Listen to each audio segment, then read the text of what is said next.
Good afternoon and welcome to the 107th of the COVID calls. This is a daily discussion of the COVID-19 pandemic with a diverse collection of disaster experts. My name is Scott Gabriel Knowles. I'm a historian of disasters at Drexel University in Philadelphia. Today, I have a public health update with Esther Shernak and a discussion of COVID-19 in Italy with Giuseppe Farino. Just a reminder, you can catch COVID Calls live every weekday at 5 p.m. Eastern Time on YouTube. Just go to the COVID Calls YouTube channel to watch. You can also watch COVID Calls on Facebook Live and on Periscope. You can hear COVID Calls anytime recorded as podcasts on Spotify, iTunes, Podbean, or anywhere you get podcasts. You can also keep up with COVID Calls via Twitter using the handle @USOfDisaster or @COVIDCalls. Please do help spread the word and send suggestions for future guests and topics, and please feel free to suggest yourself as a future guest. As of today, August 18th, 2020, there are 21,974,080 confirmed cases of COVID-19 globally, according to the Johns Hopkins University Coronavirus Resource Center. That's up from 21,755,069 cases reported yesterday. Of those, 5,469,444 are in the United States. That's up from 5,416,639 yesterday. There are now a total of 171,343 deaths reported in the United States from COVID-19. That's up from 170,194 reported yesterday, yet another day with more than 1,000 deaths day to day. As of now, in Italy, there are 35,405 deaths reported from COVID-19. As a way to bring humanity to the numbers, I've been reading a life story or a story of advocacy for those impacted by the pandemic, and I'd like to continue that now. This is a news story that appeared in the Washington Post March 16, which was actually the first day that we did COVID calls. And I read this as to prepare for my discussion in a little bit with Giuseppe Farino, and also just to show us a little bit of the difference that's happened over these few months in the way that the pandemic is being reported. The headline is, "In an Italian city, obituaries fill the newspaper, but survivors mourn alone." Washington Post by Chico Harlan and Stefano Petrelli, March 16. In the part of Italy hit hardest by the coronavirus, the crematorium has started operating 24 hours a day. Coffins have filled up 2 hospital morgues and then a cemetery morgue and are now being lined up inside a cemetery church. The local newspaper's daily obituary section has grown from 2 or 3 pages to 10, sometimes listing more than 150 names in what the top editor likens to war bulletins. By death toll alone, the coronavirus has landed in the northern province of Bergamo with the force of a historic disaster. But its alarming power goes even further, all but ensuring that death and mourning happen in isolation, a trauma in which everybody must keep to themselves. All across Bergamo, people are being picked up in ambulances, rushed to the hospital, and dying in sealed-off wards where even their closest relatives are not allowed. Many funerals are taking place with only a priest and a funeral home employee present, while family members face restrictions on gathering, remain in quarantine, or are too sick themselves. So many have died that there is a waiting list for burial and cremation. "I think it's worse than a war," said Marta Testa, 43, who is in self-quarantine and whose father died of the virus at age 85. "Dad is waiting to be buried, and we are here waiting to tell him goodbye." Other countries are only beginning to grapple with the pandemic's implications and the distance it forces between even the closest people. But in Italy, death by lonely death, its full cost is becoming apparent. More than 2,000 people in Italy have died of COVID-19. Once again, this is from a news article dated March 16th. The disease caused by the virus, half of them over the most recent 5-day stretch, and many of those cases have looked like that of Testa's father, Renzo, a former newspaper advertising executive who felt short of breath a week ago Saturday, was taken to the hospital and did not see or talk to his family again. "Grief is a phase that requires closeness, but our grief has had to come via the telephone," said Testa, whose parents had been married for 50 years and whose mother also appears to have the virus but is recovering. Testa's siblings bring food to their mother. Out of precaution, they leave it on her front doorstep. "Right now," Testa said, "our family is living in a suspended state. As coronavirus cases grow, hospitals in northern Italy are running out of beds. The people who are dying, memorialized in page after page of Lecco de Bergamo, are ex-politicians, electricians, emergency phone operators, priests. Most are in their 70s or 80s. Their short obituaries don't mention the cause of death, but don't need to. 90% the newspaper's editor estimated died because of the coronavirus. Instead, the obituaries have other clues about how much grieving has changed during the emergency. They mention direct transport to the crematorium, a public ceremony at a date to be determined, a funeral held in a strictly private form. The top editor of the newspaper, Alberto Cerasoli, said that Italy is in the middle of a collective tragedy and that the virus is decimating the place where he lives. For a while, he wondered whether the obituaries should be bunched toward the back of the paper to reduce the emotional toll on people reading, but he decided people needed to see what was happening. The names of the dead have been appearing in the middle of the paper, spaced out every other page. These are our great elderly who are dying, he said. That they should go like this, it's deeply unjust. It was in Friday's edition, again back into the middle of March, where Renzo Testa's name appeared, along with a headshot and a quote from Pope Francis. Below, there were basic details about his family and several more columns with remembrances from his family, noting his dedication to the newspaper, his work with civic groups. He had been healthy before he caught the virus, his daughter said. No underlying conditions, Marta Testa said. We were always thinking Dad is strong, he will make it, she said. Of course, hope is the last to go.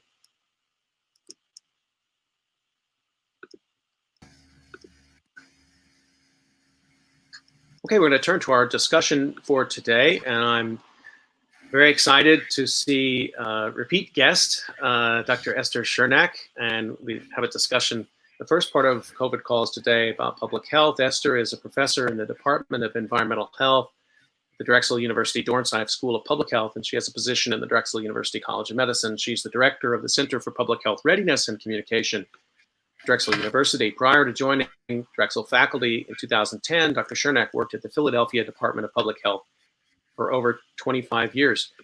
Esther, great to see you, and welcome back to COVID Calls. Thank you. Happy to join you today. If you wouldn't mind, could you give us an update on Philadelphia? Sure. So Philadelphia is at a pretty stable place at the moment. We had a lot of cases in March and April, and since April, we've had a steady decline in cases. I think the total cumulative number of cases since the beginning of the pandemic in Philadelphia is around 32,000. We have around 1,700 deaths total. The number of new daily reported cases has been ranging from 100 to 125, and I think in the last week or so, it looks like that's dropped so that it's around between 80 and 100 cases a day. So that's better. And I think our percent positivity is around 3.5, 3.8, 4%. That's what it's sort of ranging. So it's not fantastic. It's not less than 1 or 2% like it is in some other parts of the United States, but it's certainly much better than some of what we call the surge states right now. And I think the goal for the health department is to sort of maintain those gains and improve upon them. While fall is, around the corner, and with the potential of more transmission, both with respect to just weather-related respiratory virus transmission and, universities returning, et cetera. So we'll see what happens. But Philadelphia at the moment is in a relatively good place. We're seeing plenty of cases, but there's hospital capacity to manage those cases. Few enough cases so that the health department is launching a contact tracing effort, which generally requires a low enough number of cases so that you can actually staff that effort. So I think the hope is that there have been gains and that the health department can capitalize on them. You mentioned the percent positivity rate. Can you say a little bit more, kind of public health 101 for me, just to let me know what that means? So it's the total number of if you look at if the denominator is the number of tests that are done for whatever reason, surveillance, diagnostic tests for people who have suspicious symptoms, contacts of cases, we look at high percentages of that. We talk about the percent positivity, which is the number of tests that are positive of all the tests that are submitted. And in this disease, the clinical laboratories are actually reporting not just the positive results, but also the total number of tests that are performed, and health departments are able to calculate a percent positivity, and that's quite useful. It helps us understand something about whether cases are increasing because we're increasing testing, but it also tells, or not, but it also tells us something about the level of disease, the incidence of disease in a community.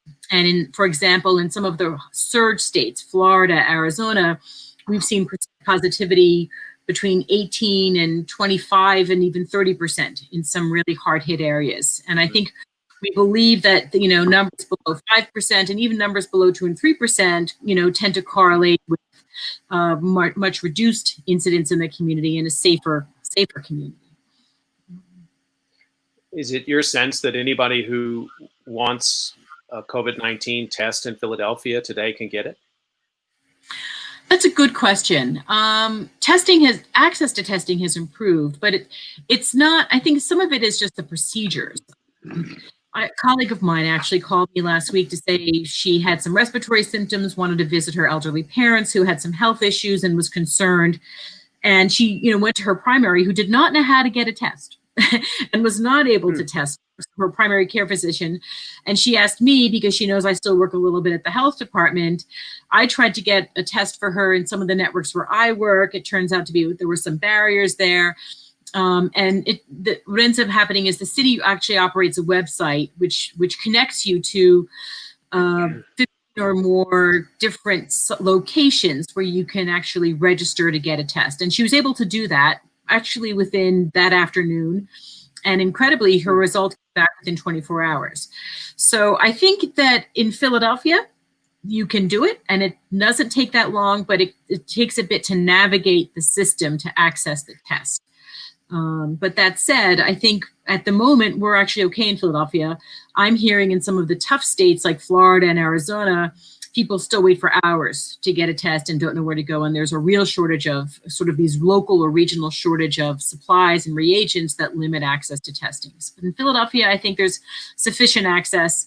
And the challenge, I think, is if cases surge, maintaining sufficient access to really keep on top of it and not having a huge depletion of resources. I mean, one of the things that happened last month with the epidemic really spiraling out of control in Arizona and Florida is that there was this nationwide depletion of some really key reagents because of the pressure in those high hit states.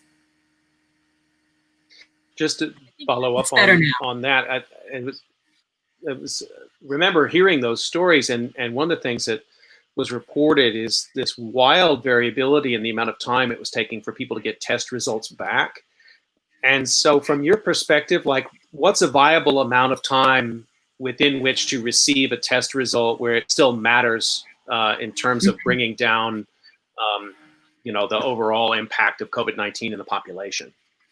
So, I mean, in the perfect world, you'd want to know right away, same day, immediately. I mean, so I think the holy grail for this disease would be what we call point of care test, where it'd be like a pregnancy test, where you maybe have a respiratory sample, you do a test in your home or in some sort of clinical situation, and you can get a result within an hour. I mean, that would be the optimal situation. We're not there yet, but I think that's our goal.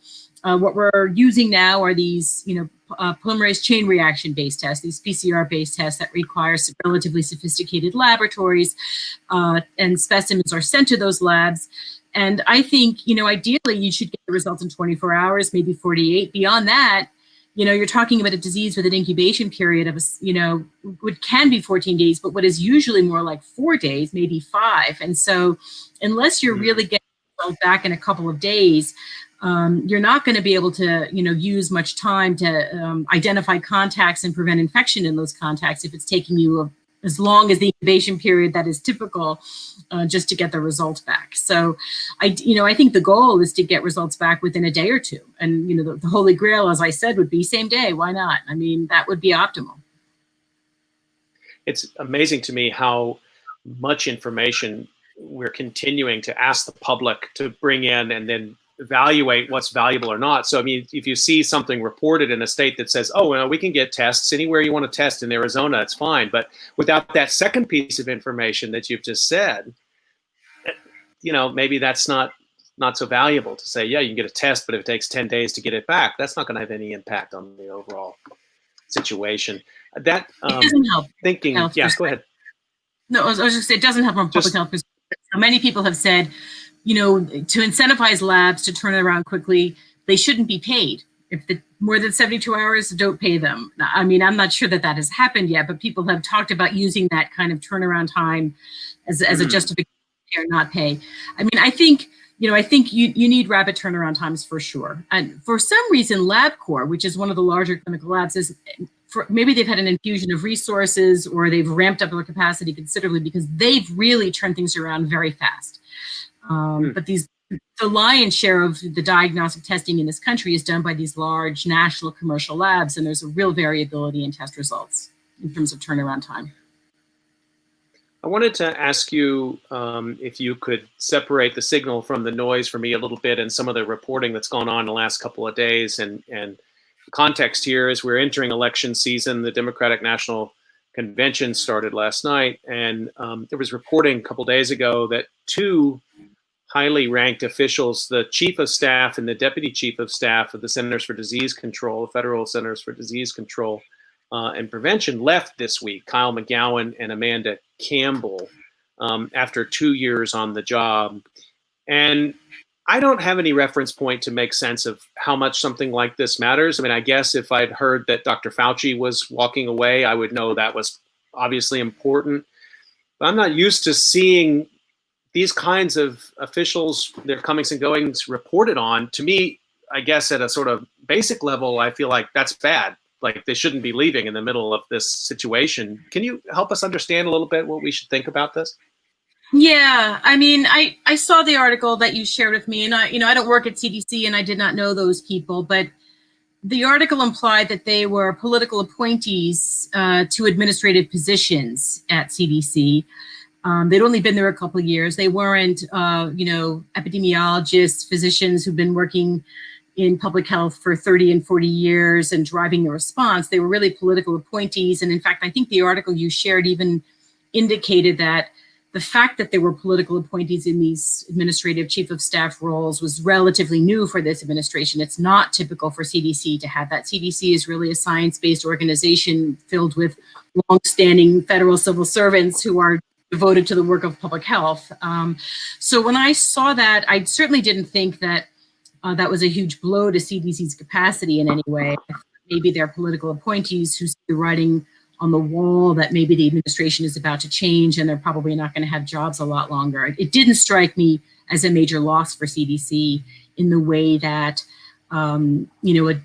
a center director or a director of science or a scientific organization who'd been there for many, many years would be. I would perceive that to be a loss, but I didn't perceive that with what you had described or with those two departures. I think they were political appointees who I'm not sure what their role was at CDC, and so I can't say that it was or wasn't a major loss, but they're certainly not on the list of people I know and have worked with for years at CDC who are part of public health response to major public health crises. So, well, thank you for that clarification. I guess the broader context of the question is just, I've been trying to pay attention, as many have over the last few years, of what's going on at National Oceanographic and Atmospheric Administration or Environmental Protection Agency. When the leadership of the administration has, I think it's fair to say, an anti-science perspective or hostile often to science, it's created the difficult dynamics as have been reported in many different science agencies. And we've seen that play out in real time with CDC. And so that was part of my question. I guess I have a broader question for you, and it might ask you to speculate a little bit. I hope you're okay with that. But if in a situation like this, where you have large agencies that are mission driven, focused on the health of the population, and you have friction between those who do the job, like you said, 20 years, 30 years, and the top, how can somebody from the outside assess that things are holding together? Because I worry about that now. We're 5 months into this, and the pressure and the stress of what's happening, and maybe also at the state level in states like Texas and Arizona, Florida, big states that must have people who've also been there for long periods of time, where the top leadership has aligned themselves with the president. So I guess I'm just sort of curious about how you think about this, and somebody like me, a layman on the outside, how can I assess whether or not the center is holding in these kind of agencies? I'm really worried about unraveling. Yeah, I am too. I do worry greatly that CDC will emerge from this greatly diminished. I mean, there are huge budget issues, and CDC has not received a lot of money to do this response, which we know. I mean, what you haven't seen, at the beginning of the pandemic in February and March, you saw some of CDC's top scientists in the world of infectious disease control, Nancy Messonnier and Schuchat, at press briefings. And you saw, Dr. Redfield, who is the CDC director, who is the political appointee. That's always the case. The president appoints the CDC director. But after a while, they started to say very candidly, this is going to be big. We need to prepare for this. We're going to they were recommending shutdowns, and they were quickly muzzled. And you don't see them now. I mean, I'm a person who works in public health, and I know those folks for having worked in public health for years, and I don't see them. And you didn't see Dr. Redfield for many, many months. And then now you see him periodically. And I do think actually, he is a highly regarded public health person, but I think CDC has not been allowed to be front and center in terms of leading this response. What I look for would be major departures. And I don't see that. I think people are kind of holding on and hoping that a new administration will treat them more favorably and allow them to occupy the role they should occupy in the context of a major pandemic like this. I think, there are signs of, CDC publishes a weekly report of COVID cases. That's excellent and very informative in terms of the US epidemiology. I think a lot of the work it has done around control measures, some of which is, is targeted towards the public and available on their website, is very good and really excellent. My suspicion is they've done a lot of stuff that's not seeing the light of day, and it's kind of hard to know. I pay attention to Tom Frieden, who was one of the former CDC directors, who's very active on Twitter and also on CNN, and he talks a lot about stuff that's happening at CDC. And I'm just hopeful. I'm actually, full disclosure, I am currently finishing a research project that is funded by CDC, and I work with them a fair amount through that project, and I'm on a number of different activities that are funded by CDC. And it is my sense that the agency is working extremely hard to deal with this pandemic and deal with all the other public health things that it does. And it's just kind of holding on. I think it's in the crossfire now, in an administration that hasn't valued their response or hasn't valued their work, but they continue to do it. It's just in a way that is probably less prominent than it could be or even should be. But they're doing a lot of stuff. A lot of it, again, is just not being highly regarded. I think there was a big kerfuffle around the transfer of hospital data from CDC's NHSN health-associated infections database from the CDC. I remember that, yeah. Track to a different part of the federal government, and now no one can find anything. I think CDC has gotten caught in politics, which is just a shame, and it should be the front and center agency leading this response. And it's been curious to me just to see, the role that NIH and Dr. Fauci has played. I mean, Dr. Fauci is a brilliant physician scientist, and he's an extremely skilled communicator. And it's not surprising to see him, as a national spokesperson. But I don't think people realize that he's not the nation's lead epidemiologist. He's the nation's lead physician scientist for infectious diseases. And it is his job and his agency's job to, study and accelerate the arrival of new pharmaceuticals and new therapeutics and new vaccines. I mean, that's what NIH does. It's research. It's not the public health epidemiology response. And I don't think the public even realizes that. I'm not even sure the White House realizes what the difference is. Probably not.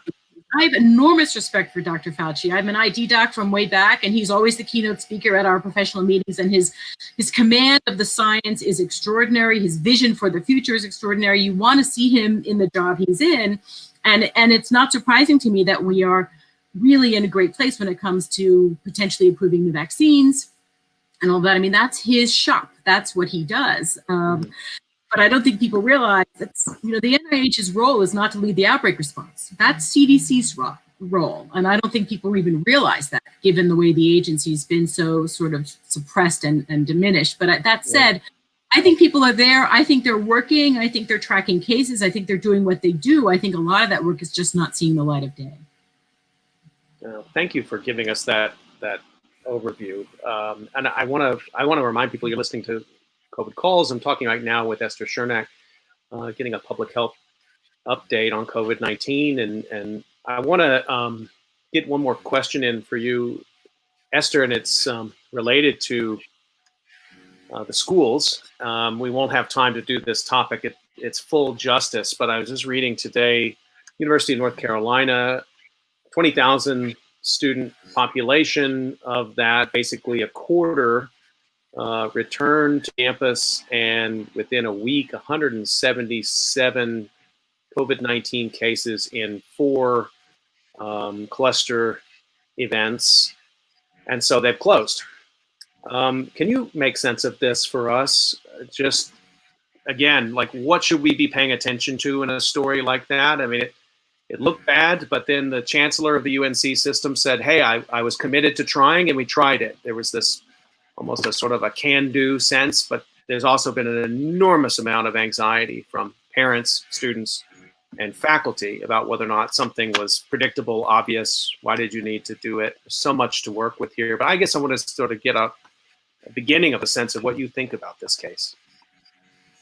So I think that, it's certainly a worrisome touchstone for those of us in higher education and its institutions that are grappling with this question of whether to open or not. I think, the two biggest issues or concerns in higher education, I think, if we're going to talk about, schools, there's lots of topics with respect to schools, K-5, and IHE, Institutes of Higher Education. But I think the two issues in colleges and universities are that you have you have campuses that have student residences, and so you have students living in close quarters in dormitories, sharing bathrooms, sharing bedrooms, sharing living rooms, really living on top of each other, often taking meals in common dining halls. And people have referred to dorms as like mini cruise ships. I mean, these are places that are going to foster transmission. And the other factors, I think, in universities that are concerning is that, particularly universities that have substantial on-campus residential housing tend to be universities where people come from around the country to attend school. And so you have, an epidemic that is raging in the United States right now, with many, many states. More than half of the 50 states have numbers that are increasing. If you look at the CDC map, there's not a lot of green states. They're all yellow and red, which signify active transmission. So you have, 20-something, year olds, men and women coming from across the country, from places where there's significant transmission, and they may have a test that's done before they arrive, but that's a moment in time. And then they all get together and they're living in close quarters, and there's a lot of parties going on. My recollection of the UNC events right now is those 4 clusters that you described. I think 3 of those 4 are dorms and 1 is a fraternity or sorority. So those are all conditions that, unsurprisingly, promote close contact of a very easily transmitted respiratory virus. And one of the things that's notable is that the percent positivity when they tested everybody on arrival, and I think 2.8% of the tests were positive, and 1 week later, 13.6% of the tests are positive. And, so in 1 week, they had dramatic transmission. And, you had probably a combination of unrecognized cases on arrival. You had, young people living in close quarters without, protective measures. And to be fair, I think in some of those quarters, it's impossible to take sufficient protective measures, just given the dynamics of dormitory life. And so, you have a situation that's ripe for transmission. And I think it's a cautionary tale for universities around the country who look at UNC, and UNC, they did it right. They had baseline testing. They had a plan for surveillance testing. I think I read today they actually had dorms in, I think, 40 to 60% capacity. It wasn't full, full capacity. They had more than 75% of their curriculum virtual, and here they are. And they are had a fair amount of resources devoted to this. So I think it's a cautionary tale. And I think, I suspect universities in our region who are still struggling with this are taking heed of the UNC experience. Let me turn then to maybe the harder question, because K through 12 represents an enormously complex and variable group of needs of students. So let's turn to that now. And the last time we talked, we were going into some depth about the kinds of things that you thought. First of all, you were underlining how important you thought it was that students needed to be back in school, if possible. Sure, particularly younger kids. K through, particularly elementary. Yeah. So we shouldn't use the higher education experience as a proxy necessarily for what's possible with K through 12. I think the dynamics are different. I think you don't have, unless you're talking about situation, you're talking, I think the epidemiology of the local community needs to drive those decisions. And I think the biggest thing as K through 12 schools across the US open is what's the incidence of cases and transmission in local communities. And I think in communities like in some in New England, New York City, very, very really controlled transmission, low percentage positivity. I think that it's safest. I think those are communities where it's safe to open with additional kinds of measures in place to prevent transmission should change. I think in states where the epidemiology is less permissive, meaning there's more transmission in the communities, I think it's probably not safe to do it. And I think, in my mind, the conditions that would make it safe for an elementary or middle school, K through 8, K through 5, K through 8, even maybe a high school to open would be low incidence in the community. I mean, probably 1-2%, really low, and then really aggressive safeguards in the school. Universal masking, everybody, every kid, every staff, faculty member, and then doing what you can to really minimize social contact within the school. So maybe you have multiple shifts in a day and more teachers per class, so you have fewer kids in a classroom, and you have just, canceled, you cancel assemblies and this and that would promote interactions, but you do what you can to really minimize physical contact between students and staff within the school, and you mask. Masking is universal. You do things to promote hand washing. You separate students so there's not a lot of physical contact. And you do that the whole time you're carefully assessing the epidemiology of the disease in the local community, because as that rises, the likelihood of it being introduced into the school is going to increase, and that's going to be the game changer. So, right now, for example, on television, there's lots of people talking about this, and there's a reporter on CNN, Dr. Sanjay Gupta, who is the medical reporter. He lives in Georgia. He's not sending his kids back to school. One of the reasons for that is there's a lot of disease in Georgia, and he doesn't feel safe.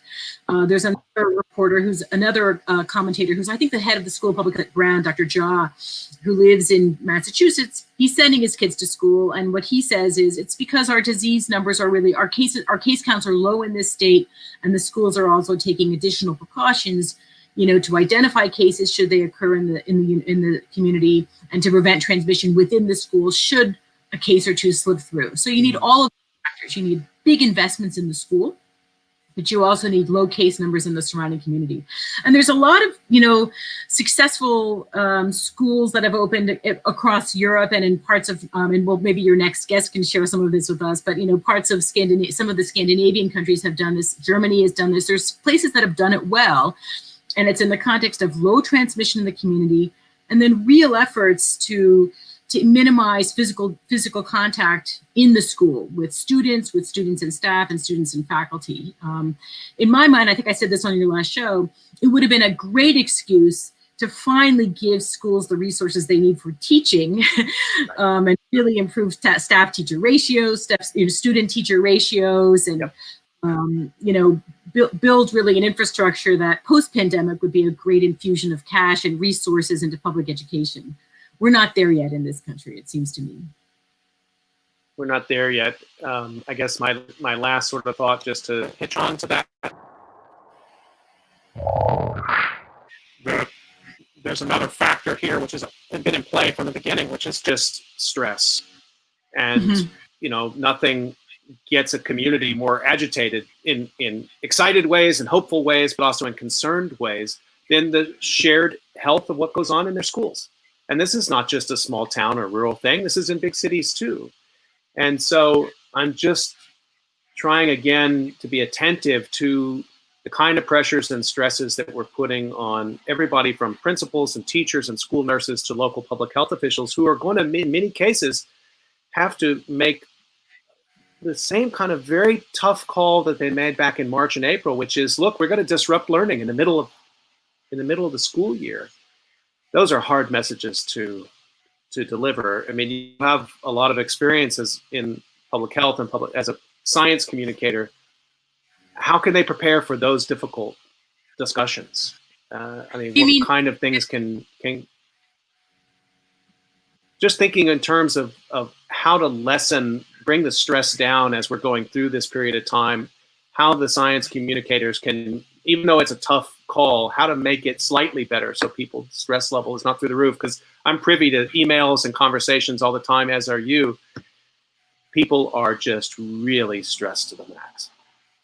Yeah, and I think a lot of it has to do, there's so many things that are at play, right? I think parents are stressed because they want their kids to be safe, but they're stressed because they can't get any work done because their kids are home and school is childcare. Exactly. That's a huge issue. And I think we're still learning so much about this disease, and we're learning every day about the transmission characteristics in kids and the disease consequences in kids. We believe that it's less, severe than it is in adults, but we certainly know kids can get very ill, and I think every day, as more cases occur, we're seeing a wider spectrum of illness that suggests that this isn't really a benign condition all the time for children. There's a lot of conflicting data around the transmissibility in children. There was a study that came out in the last couple of weeks from Korea indicating that certainly kids older, between 10 and 21 were big transmitters of the disease, whereas before we didn't think they were. Now there's some retraction of those data, but the bottom line is we're not learning. We're still learning about this every single day, and yet we're trying to make decisions with incomplete data, incomplete science. And I think what schools can do is just try to be completely upfront about the data that they're using to make that they're using to make decisions, and to sort of explain the reasoning to folks. You can't please everyone, and there are people that are going to be upset that you're closed and doing things virtual, and there's people that are going to be upset that you're open and and putting your children at risk. And I think schools are trying to accommodate families, and I'm seeing almost a dichotomy. There's lots of public schools that have elected to be closed, and lots of private schools that are open, and maybe that's because have the ability to have resources that enable them to improve physical distance in the classroom, purchase masks, whatever. I'm not sure about the reasons, but I'm certainly seeing a dichotomy where private schools are opening, public schools are not.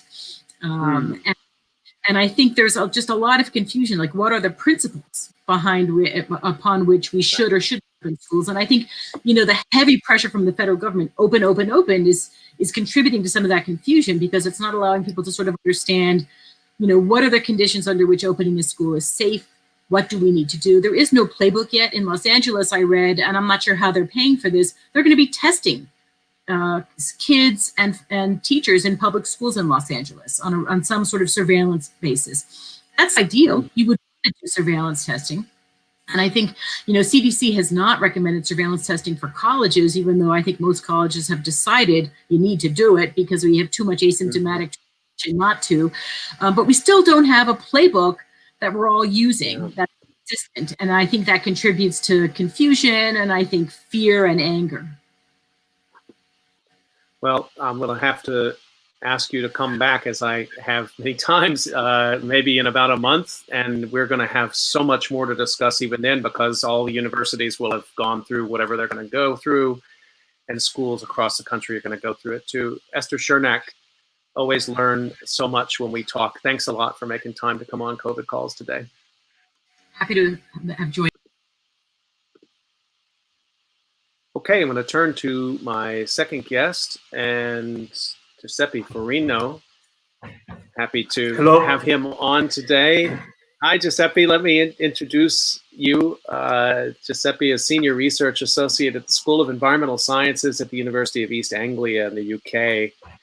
He's Italian and a human geographer by background, working at the intersection of society and disaster risk management, including disaster risk and response, climate change adaptation, socioeconomic impact assessment, community action, policy, and governance dimensions. His areas of expertise are Italy and Australia, with recent interests in research in Ecuador and Vietnam. He has a global research purview. Giuseppe is the editor of the book Governance of Risk, Hazards, and Disasters, Trends in Theory and Practice, which came out in Routledge in 2018 with Lina Calandra and Sarah Bonatti. Giuseppe, thanks for coming on COVID Calls today. Hello, thanks for having me at this call. And thanks for staying up late. And I want to remind people that you can get your questions in to YouTube Live. You can just put them in the YouTube Live chat, or you can get them in via Twitter. Just be sure to tag at US of Disaster, or you can email them to me directly, sgk23@drexel.edu. Giuseppe, let me start our conversation the way I usually do, which is to find out where you're calling from and what the COVID-19 situation is there right now. Yeah, okay, well, I came back in Italy last week, so currently I am in my hometown, that is Monteforte Irpino, which is a small town of 10,000 people in the Apennine Hills of the Campania region. So it's almost 1 hour driving from Naples and from the Amalfi Coast. So it's one of the municipalities of the Avellino province. So in the Campania region, and actually we have 0 cases. I think from the start of the pandemic, we just had 6 cases, almost with no people in ICU. So we were quite lucky. The whole province had almost 600 cases with some deaths. So yes, this is the situation right now. I think later we can talk about the situation in Italy. So yeah. And you've been, throughout these last months, you've been traveling a bit, right? Most of us have been in one place, but you've been in several places. Yeah, well, I was in fieldwork in Ecuador, and then I got stuck due to the pandemic in Ecuador. Then I was able to come back in Italy with an international flight. Anyway, it was a very long flight and long story that is really difficult here to summarize. And then I came back I was in my hometown after Ecuador for a couple of months. Then I came back to UK, but then I decided also to get back here to Italy just to check my parents, my sister, and whatever. So yes, I traveled a little bit doing self-isolation. I did 2 self-isolation, once when I came back from Ecuador to Italy, and once when I came back in the UK from Italy, and of course trying to keep social distancing and all these kind of measures to cope with the virus. So. Now, let me ask you, at the top of the call today, I read this article that had appeared in the Washington Post, and it was from March, and in fact, it was from the first day I did COVID Calls, and I was just so taken with it. The world that it describes, the surprise, the superlatives that it uses, the talking about the obituaries and those various things. I just was wondering what your reaction was to that, and I know it was a different part of Italy from where you are now, but it almost seems like a lost world now, that March, doesn't it? Yes, well, of course, it's a very complex matter, and everyone has his or her own reaction. Actually, I was in the UK, and when the strong pandemic started in Italy, let's say mid-February. So at that time, also the situation in the UK was not considered so severe. Then after, unfortunately, it was probably severer than Italy. So I was worried, of course. I was mainly worried also about my family, my parents, my relatives, and my friends in southern Italy. But of course, I have friends across Italy, and I was regularly in touch with my friends and relatives in the most affected regions. Bergamo, the province of Bergamo and the Lombardy region was for sure probably one of the global clusters, because the Lombardy region has from February to now, 97,000 cases, so almost 50% of the Italian cases. So I can imagine the shock. And Bergamo was for sure one of probably the biggest clusters in Italy, together with Milan and Brescia in that region. Yes, it looked, for those who never experienced the war like me, it looked like sort of war. Of course, it was, war is completely different, but the sensation was that, and we were all worried and were all shocked, and now Bergamo is really trying to overcome the grief and the mourning, but it will take time, and of course the memory will be something very, very important. I think that entire generations of elder people have been lost in some of the villages of the Bergamo province, where probably 10% of the people have been affected in some villages. Mm-hmm. And I had this evening. I had a friend who lived in Brescia, which is close to Bergamo, for dinner. I had a friend who came here for dinner, and he's from Brescia, and he told me that for all the hardest time of the coronavirus, there were ambulances going in and out. So you can imagine this sound landscape of ambulances going in and out for 24 hours. And even though you try to keep safe at home, you can imagine how your emotions and your feelings are in those moments. So, and I just want to add, because the article was talking about the L'Eco di Bergamo, that is, let's say, one of the journal of Bergamo. Mm-hmm. And actually, we have some recent statistics about these obituaries, because Internazionale, that is an Italian magazine, covered very well the post-pandemic, or let's say the response to the pandemic in Bergamo. And actually, I'm just reading the article now, and says that from 30th of April to the 3rd of June, the L'Eco di Bergamo did a sort of memorial on the facade of the journal, of the building of the journal, where they were projecting the obituaries and the pictures of the people who died because of coronavirus, and they ended up with probably almost 5,000 people. So you can imagine probably 40 days of this facade with obituaries and with pictures, and people was bringing flowers and mourning the death. So it's a very interesting idea of about the memories and how to cope with the grief, also into public spaces. So for sure there is a lot of post-traumatic stress disorder, and because people wasn't able to say goodbye to the people who died, because the people who died in ICU died alone.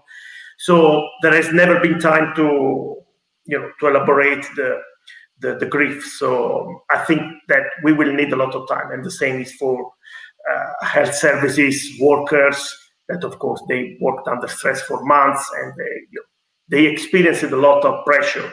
So this will take a lot of time, and there will be a lot of stress to cope with in the next years for sure. It's not to say that it's over in Italy by any stretch, but it's interesting, as you pointed out, that there's a sort of memorial phase that's been engaged. And in fact, in the news, recent news stories have already tried to do some sense making about what to take away from the Italian case. I just want to read a couple lines from a story that appeared in the New York Times, July 31st. This is maybe we call the success story narrative. According to the Times, after a stumbling start, Italy has consolidated The rewards of a tough nationwide lockdown through a mix of vigilance and painfully gained medical expertise. This week, since the very end of July, Parliament voted to extend the government's emergency powers through October 15th, after the Prime Minister argued the nation could not let its guard down because the virus is still circulating. Can you interpret that story for us? Is that actually representative of the way public opinion is working in Italy? Is it viewed somehow at this stage as a success story? Well, it's, I don't think there is any success story everywhere in the world, because the fact that the pandemic occurred is already a sign that we failed. We failed as a scientific community, we failed as humanity, we failed, in our interaction with nature. So this is the most important thing to say. The second thing is that, of course, there was a sort of successful story, that is the way that the Prime Minister Conte was able to manage this pandemic with a sort of calm, with a sort of quiet attitude, but also with responding, for example, to Europe and asking for money and for support. I'm not a fan at all of. I'm not a fan at all of the Prime Minister, but for sure, I think that the fact that he was considered, Italy was considered a successful story, is just because was probably the first, Western country to experience this. Of course, I have to say that at the beginning there were a lot of, bad stereotypes, also mainstream press, about Italy. Italy wasn't prepared, or we are the usually people who don't take this very serious, particularly from France, from the UK, also from the US. It was a sort of match, well, not a match, a sort of game between who was better than other. Actually, the way to cope with this pandemic is to cope together. So not to say I am better than you or you are better than me. So it's just doing things together. So I don't think there is a success story, in the sense that, as I mentioned before, the fact that occurred is already a sign that we failed.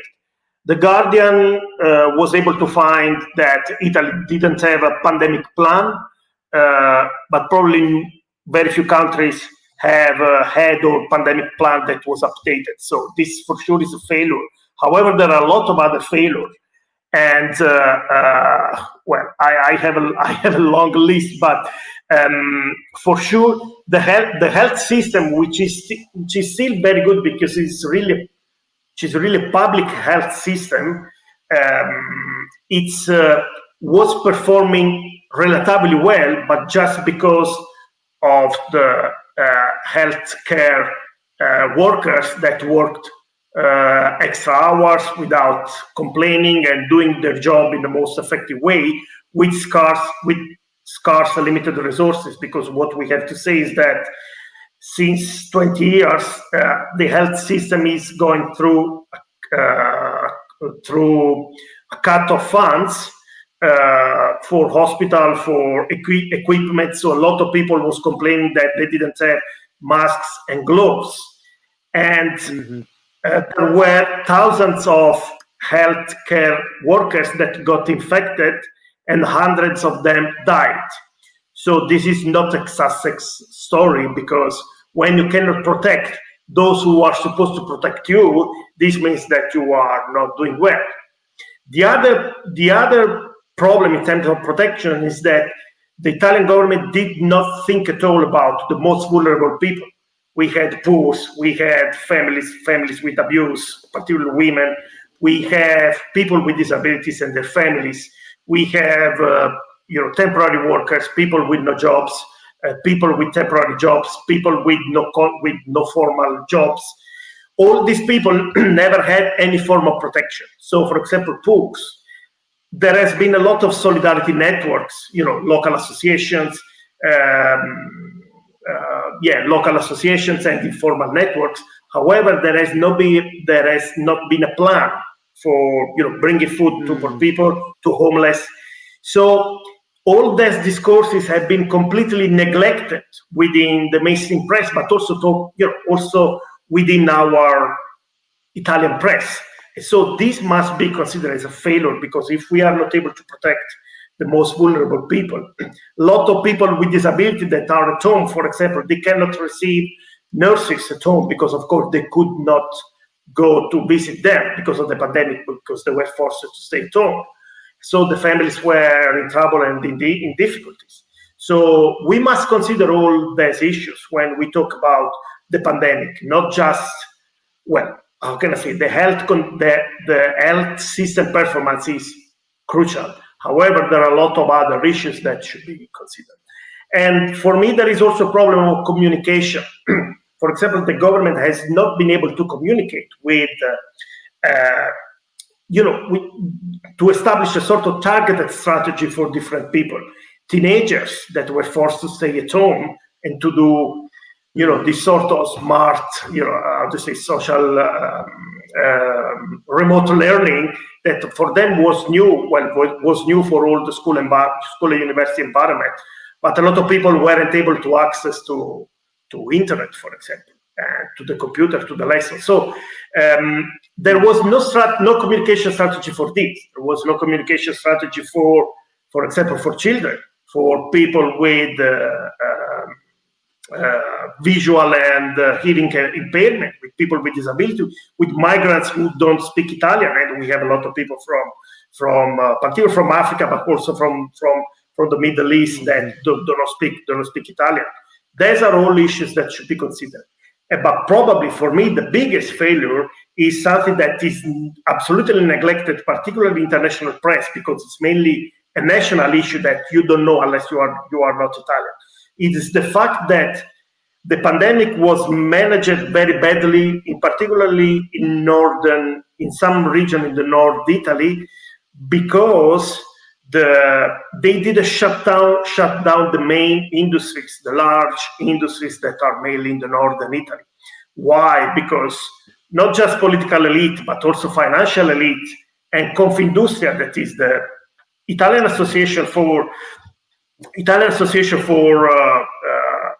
Industrial Association, they have a lot of power and influence at the political level in these regions, and they were able to lobby the regions to not shut down the main industries.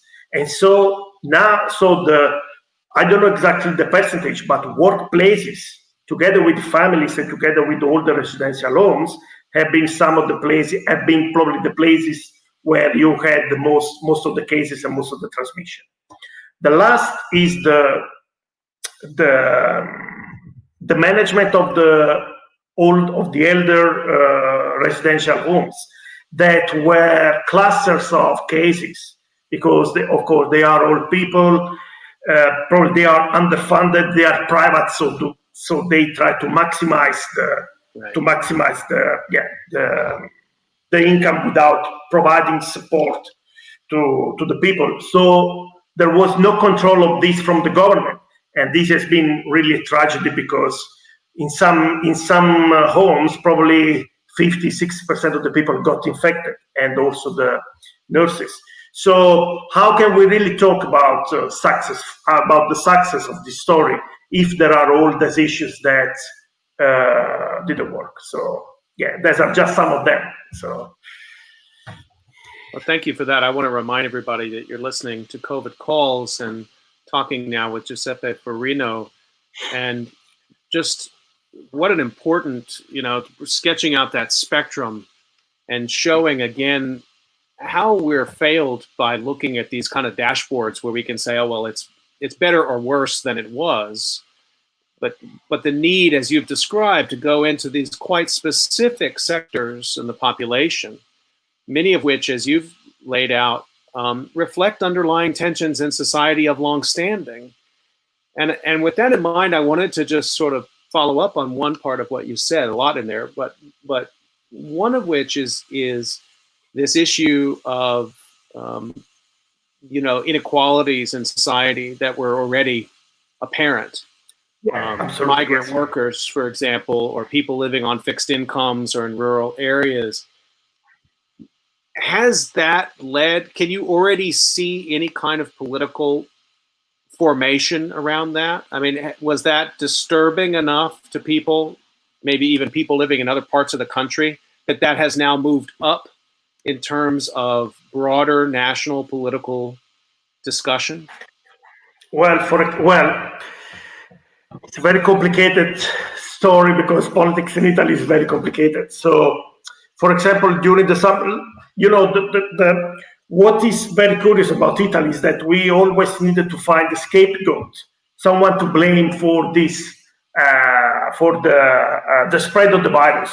So at the beginning of the pandemic, were the people who was running just to stay fit, even though they were not allowed to go out. So I understand that, but I also understand that they needed to go out. So at the beginning they were, and then there were Romani people from, the Rom from Romania, so they are these nomadic people. And then there were the poor people, and then there were people who left the northern Italy to move to the south because they were people with, they were young students, probably people with no enough money that came back at home in the south. Or in the summer, the political propaganda was that migrants were bringing the virus in Italy. So during the summer, well, of course, we have a large agricultural sector, and most of this agricultural sector, unfortunately, it's just made of exploitation of people from Eastern Europe and from Africa. The good thing, it's a couple of years. Well, it's some years that these people working in the agricultural sector, informally working in the agricultural sector, and literally treated like beasts, they are trying to gather together to bring their voice in the political arena. In the last couple of months, there have been a sort of street gathering of these people. So I think now they have created a sort of union. So this is one of the attempts. Unfortunately, Italy is very good in cleaning up this kind of informal initiatives. So let's see how things will go. But probably vulnerable people remain vulnerable because, of course, they have long-standing structural issues. And so if it was difficult for them to emerge, let's say in normal time, we cannot ask them to emerge in these pandemic times. However, to respond to your question, I think that probably the informal workers in the agricultural sector are the ones that probably are trying to bring back, not to bring back, to let emerge their political voice. And we'll see what happens in the next months and years. So.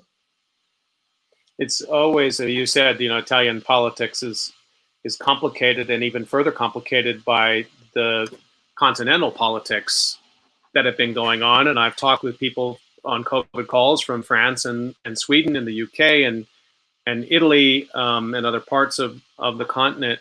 I know early on there was discussion of the European Union's role here, the need for aid, all kinds of, reopening discussions about what has sometimes been seen as a heavy-handed EU set of economic policies towards Southern Europe. What's the status of that now, if you can summarize? Again, I know it's complicated, but how are Italians, if there's any consensus, feeling about the way that the EU, and I guess what we're really talking about here is Paris and Berlin, how they have treated Italy in the midst of this pandemic? Well, of course, you have a lot of nationalism that I don't want to talk about this because it's really, one thing is nationalism, one thing is, being critical about geopolitics and I'm not a geopolitics expert, but of course I am Italian and I am European citizen, and I also lived abroad, so I know the stereotypes that are that usually exist for Italians, but generally for the pigs of Southern Europe, the Portugal, Italy, Greece, and Spain. So we are the pigs of the Europe. So there are a lot of stereotypes, but of course, the people who talk about us very often don't talk about their skeleton in their wardrobe, how to say. So I think that we are all on the same boat, and of course, Southern Europe has structural problems that are not just related to corruption and to bad politics, but have long-standing issues. So usually, because the rhetoric, particularly of the Italian right, with Salvini, with Matteo Salvini and the Lega, has been always critical with the Europe, but just to say, okay, we need to leave Europe, we need to leave the euro coin or currency, or all this kind of stuff. There has been, this is the kind of sentiment that part of Italy expresses. Then, of course, there is probably a more rational part that is critical with Europe, because we are critical of Europe also before the pandemic, because, of course, this is not the Europe of the united people, it's just the Europe of the united finance. So we need to create a better Europe and to stay together without imaginary enemies. So, of course, there was this dichotomy or this contrast between the I don't know how do you say, cicada countries that were the countries of Southern Europe and the so-called frugal countries, particularly the Netherlands and Germany and also France. Anyway, now European Union has prepared the plan for recovery plan. So they are giving subsidies and loans. So they should give a sort of what is called recovery fund to Italy. That I think Italy will have almost 20% of the whole recovery of the whole money for the recovery fund, for the recovery plan, that are about 80 billion of subsidies and 270 billion for as loans. Those loans should be given back, I think 2027.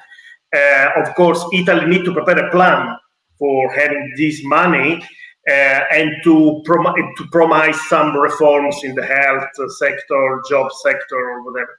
Now, what will happen? I don't know. Also, because we are still in the emergency state until 15th of October. So I think that things should be discussed into the parliament, not in an emergency state. Yeah. So luckily, Europe is giving us this money. I don't know. Italy is full of surprises, so I cannot. I really don't have any glass ball to tell you what will happen, because everything can happen in Italy in 10 days.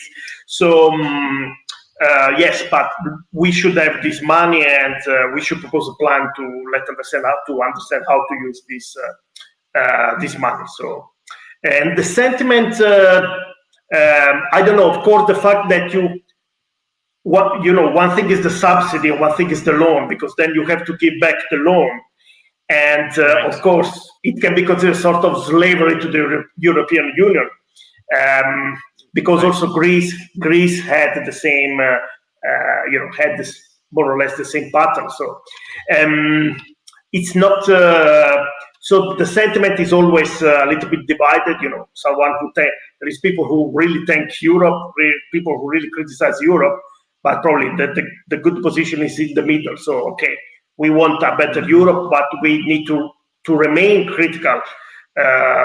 Again, with this current pattern of the European Union, which is just a union of finance and not of people. So that third rail, I mean, you described it very clearly, and this tension between subsidy and loans, that has often been a third rail of global disaster recovery from the IMF and the United Nations and other instruments of disaster recovery, that sometimes those loans come with a lot of expectations And they do lock countries into certain trajectories of development, and this has been very well documented.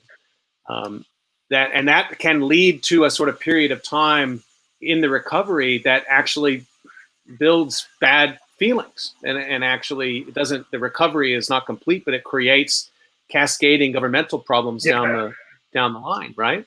Yeah, absolutely, yes. Yeah. And for example, just to probably because the government didn't know what to tell for this recovery fund, because it's also summer, so usually August is the time where Italy go for holiday, or don't want to care too much about politics. So, for example, they were talking about using part of this money to build the famous bridge on the Messina Strait. That is, I don't know if you know very well, but anyway, it should be a bridge that should connect the island of Sicily with Italy, so with the Calabria. And of course, this is bridge is a mantra that is repeated in every electoral campaign for almost 50 years. So when you don't know what to say, you say this, because it's a sort of, okay, I don't know what to say, I say this, that is considered a crucial infrastructure for Italy.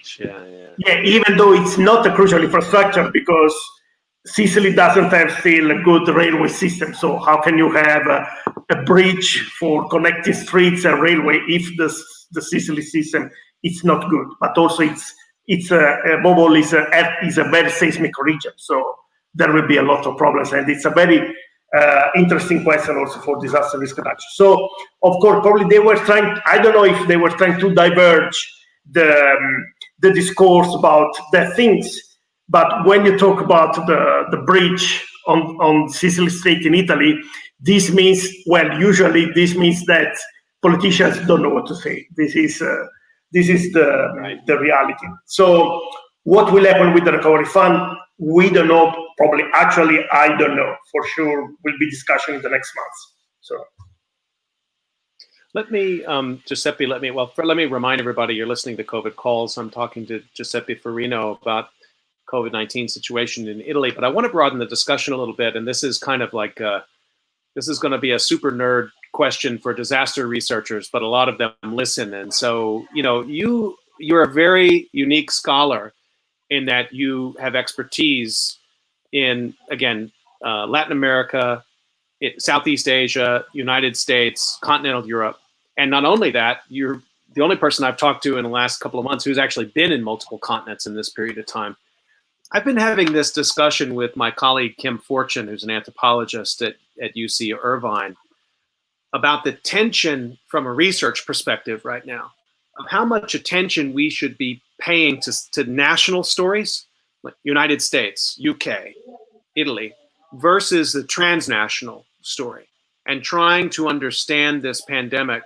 When we talk about doing global disaster research, that term is thrown around a lot. That's an incredibly, what exactly does that mean? That's incredibly hard to carry off. What kind of categories do you look at to span those continents? And so I know you haven't started any, well, not that I'm aware of, started any formal research projects right now about COVID-19, or maybe you have, but we haven't talked about them. But I'm sort of wondering if you could talk a little bit about your own thinking here. As a person who's interested and familiar with disaster governance in these different national settings, I'm worried. I don't know if that national level analysis is going to illuminate the full complexity of COVID-19. So it's not a very well-formed question. It's more just sort of want to get your sense of the challenges of the researcher in this moment who's got a global purview and wants to tell the COVID-19 story. Yeah. Well, let's say that in this months, I've been mainly interested in three countries that are Ecuador, Italy, and UK. Of course, I cannot say I know everything about this country. Probably I just know the surface. However, what I really found is that there are, of course, a lot of local specificities, particularly in Ecuador, that is a Latin America country that has a lot of differences with Italy and UK. And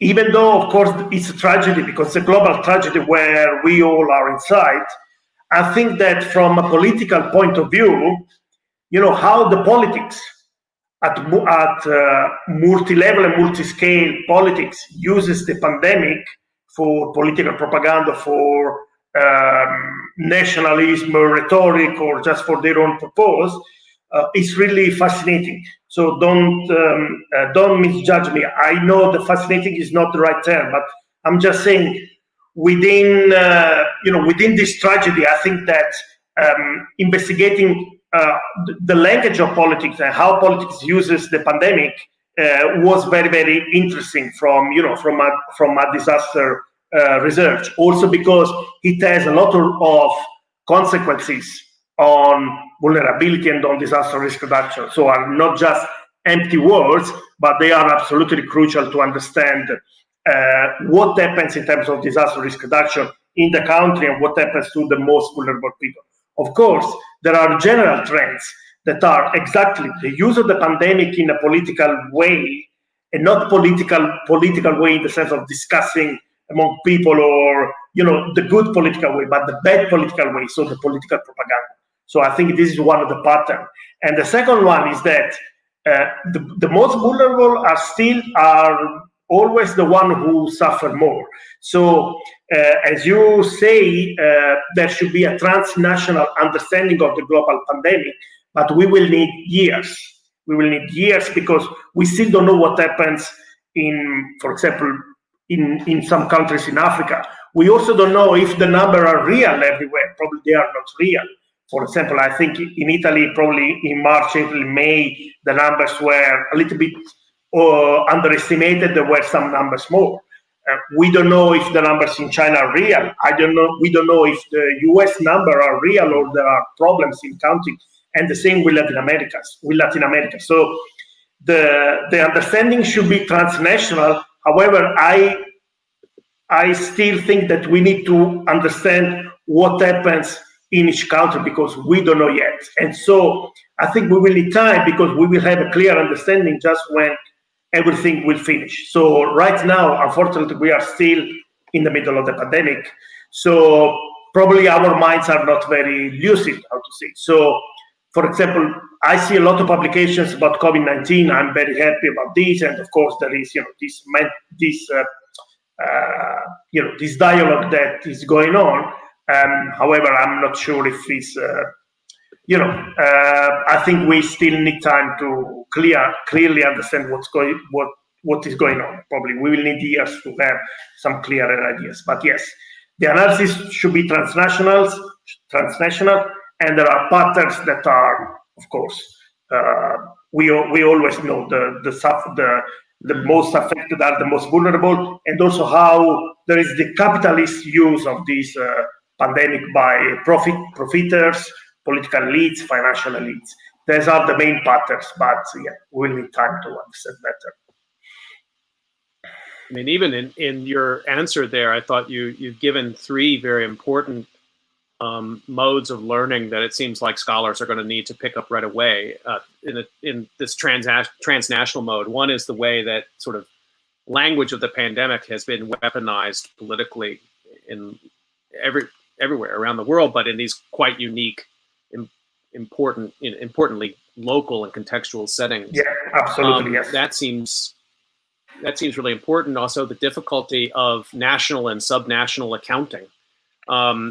Which unfortunately has then gotten wrapped up in misinformation and concerted disinformation campaigns in lots of cases. And I guess you sort of hinted at this earlier, but the other area that I wonder what you think about is possibility in this moment for the institutions that have as their purview international disaster risk reduction, like United Nations or other larger foundations.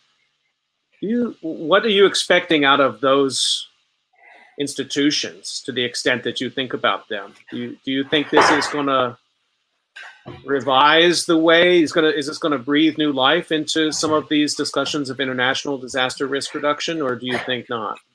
Yeah, well, as a scholar, I have also always this tension between thinking positive and thinking negative. So I don't think very positive about international institutions, but probably being a scholar also means using this Gramscian attitude that pessimism of the rational, but optimism of the will. So let's try to keep positive and let's think that things can change. However, I want to say something. For example, probably a couple of months ago, I've seen a tweet by the UNDRR that was doing probably, I don't remember, a leaflet or something like this, a sort of initiative for Italian private sector to build resilience in face of the pandemic.